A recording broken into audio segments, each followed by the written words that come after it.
So this is the video lecture overview for Week 4, Reading List A on Victorian Gender and Sexualities.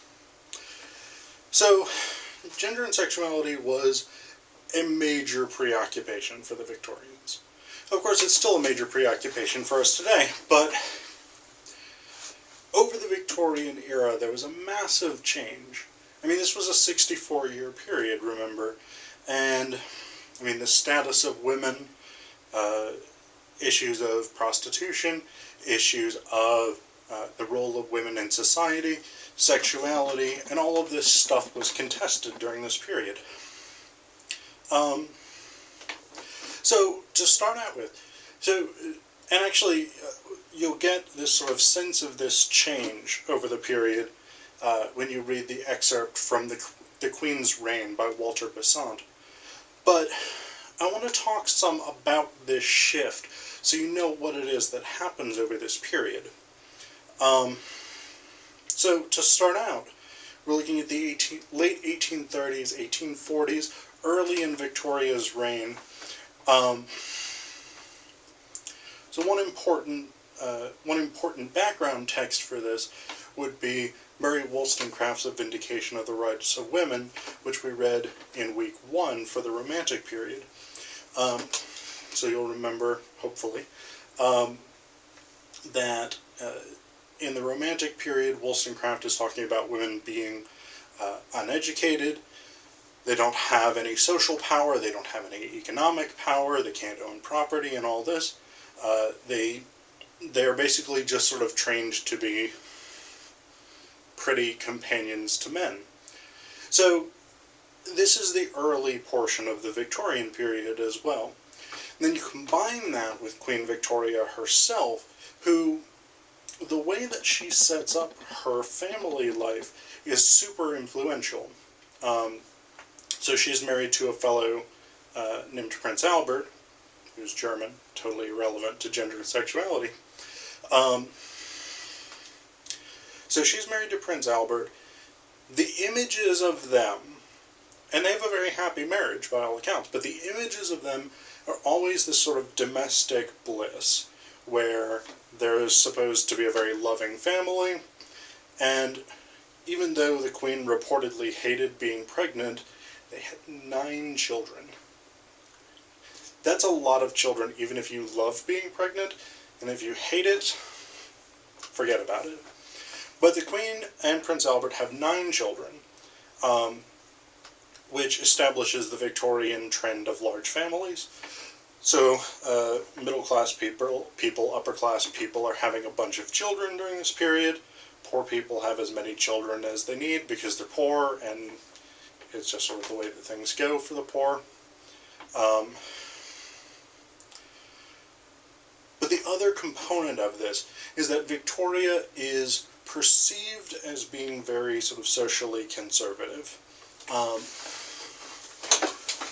Whether or not this is a completely accurate picture, it's perceived that the way she sort of understands her social role is to be this sort of nurturing, caring, maternal figure. So Victoria is seen by many British people as the sort of national mother, as opposed to many male monarchs who are not necessarily seen as a father, but are seen distinctly as a king. So Victoria has this maternal quality about her. And partially this actually builds over the course of her reign because she gets very, very large and imposing and very, very dignified. So, I mean, the famous sort of portraits of her, she's very sort of severe looking with her we are not amused face. And of course the phrase we are not amused is associated with Victoria, despite the fact that she may never have actually said it. But I mean, this sets the tone for especially the early period of the Victorian era, is that it's very family values oriented, to use modern parlance. So it's very much about women being in the home, women being nurturing, And we'll see this with Sarah Stickney Ellis as well, is that women are supposed to be the sort of centers of morality. They're supposed to be an influence for the moral good both of men, of their children, and of the nation and empire as a whole, which is a tremendous burden to place on women in a way. But it also paradoxically gives them a kind of social power that they otherwise don't have access to. So there are questions there about whether someone like Ellis is a feminist or an anti-feminist, and you can make a case either way. So that's the early portion of the Victorian period, 1830s, 40s, 50s, and so on. Once you start to get into the late Victorian era, the 1880s and 90s, things are very different. And we've had slow progress over the time period, but if you look distinctly the way that Walter Besant does in the 1830s and 1840s, and then at the 1880s and 1890s, we have a major set of differences. And in the 1880s, 1890s, we have the rise of the new woman.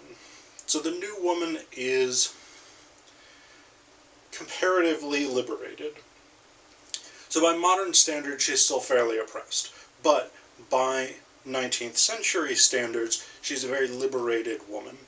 A sort of precursor, actually, of the flappers of the 1920s, if that sort of helps you conceptualize this figure. So the young women of the 1890s are educated. They have the same kinds of education that young men do. They're increasingly seeking professions, so they're looking for jobs outside the home. And we're not talking like domestic service kind of jobs here. We're talking like legit jobs, like legal assistance and things like this.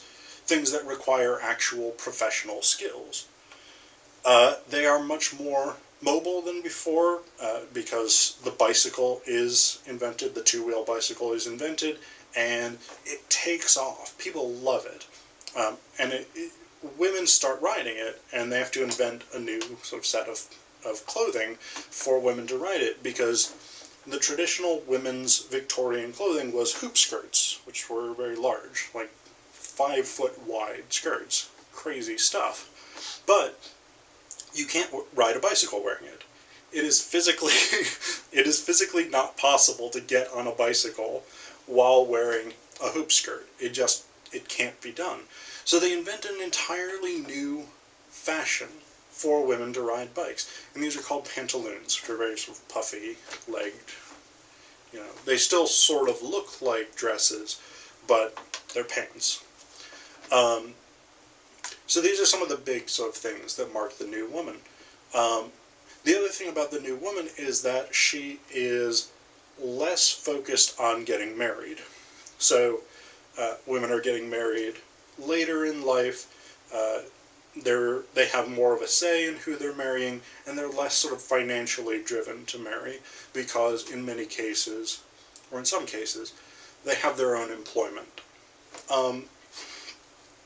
The caveat I want to put on all of this is that this is largely a shift for middle class and upper class women. So the middle classes in Britain make up an increasingly visible portion of the population from the Romantic period into the Victorian era, and this is largely stuff that's going on in the middle classes. The poor and the working class are in a very different set of circumstances.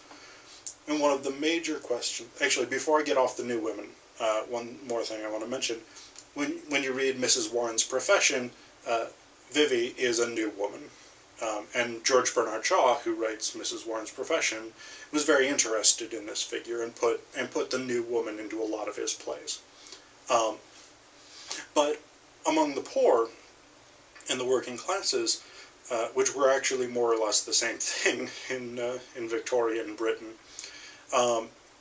one of the biggest questions of gender and sexuality is the issue of prostitution. And this is going to come up for our reading a couple of times in Mrs. Warren's Profession and in the anonymously written The Great Social Evil. there were two broad schools of thought on prostitution. One was what we might call the moralists, or the moral uplift community. And these people viewed prostitutes as fallen women. They were sinners. They needed to be saved and all this stuff. And this was a very sort of religiously based movement. The other group, the competing philosophy, was the social reform movement, which said that prostitution is an unfortunate result of social conditions, urban poverty, lack of opportunities for working class women, and the horrible, horrible, horrible conditions of things like factory work, things like working in mills, which a lot of women did, and then the sort of lack of opportunities for things like barmaids and housekeepers and stuff like that. So a lot of women, a lot of working class and poor women turned to prostitution because it was one of the only ways that they could make money to keep themselves and their families alive. And so the social reformers say this is actually a problem of capitalism, and what we need to do is to create a more economically just society that will provide more opportunities for women so that they don't have to become prostitutes to stay alive. So these are some of the big sort of questions of gender and sexuality over the period, is this sort of shift in the role of woman from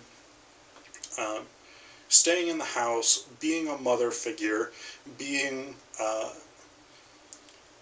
this sort of moral paragon that that Sarah Stickney Ellis emphasizes, to the new woman who is educated, employable, mobile, and so on and so on. Questions of prostitution: is it a moral issue? Is it a socioeconomic issue? And then one of the other big issues that we're not going to be reading about, but is actually on the sort of fringes of Victorian awareness, is the issue of homosexuality. So in 1837, there was no concept of homosexuality as we think of it today. It simply wasn't an identity category. Like, no one would say, I am a homosexual.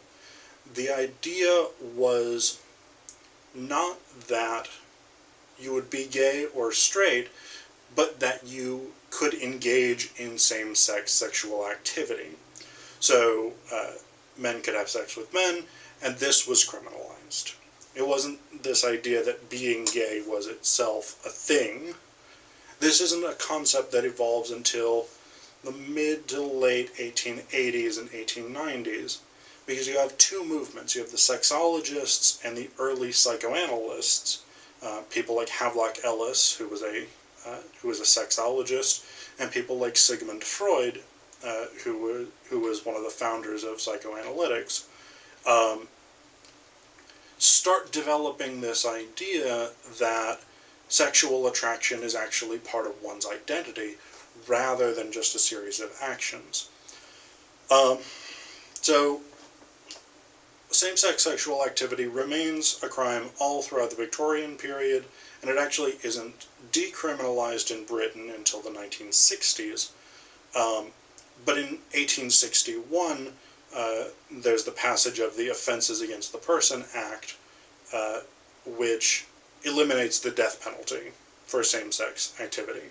So men engaging in homosexual activity before 1861 would be subject to the death penalty. After 1861, they're just subject to imprisonment. And actually, the last thing I want to say about the issue of homosexuality in the Victorian era, one of the most high-profile trials of the 1890s was the trial of Oscar Wilde, who was tried. He was tried as a sodomite.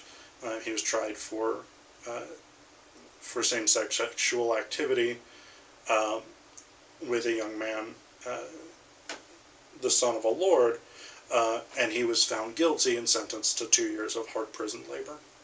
And later on, with the gay rights movement, really in the 1970s up through today, Oscar Wilde has become this sort of